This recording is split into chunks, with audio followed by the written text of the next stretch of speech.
mga pamagat ng awit kapag kasal na. Una, kapag unang araw o first night, ang pamagat ng awit ay aray. Naku, Wow! ito yung mahapdi na masyeket, pero masyarap.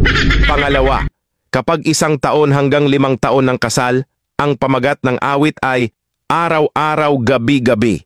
Ito yung ganadong-ganado pa sa isa't isa, kaya inaaraw-araw at ginagabi-gabi. Pangatlo, kapag 6 hanggang 15 taon ng kasal, ang pamagat ng awit ay paminsan-minsan. Ito yung busy na sa ibang bagay, kaya paminsan-minsan na lang. Pang-apat, kapag 16 hanggang 25 na taon ng kasal, ang pamagat ng awit ay sana kahit minsan. Ito naman yung sobrang busy na, minsan na lang ganahan at maisipan, in short, occasionally na lang.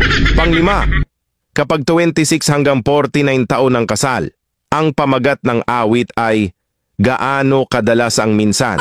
Ito na yung madalang na talagang maisipan, hindi na ginaganahan, mabibitin ka pa, o kaya 1 beses na lang siguro sa 1 taon.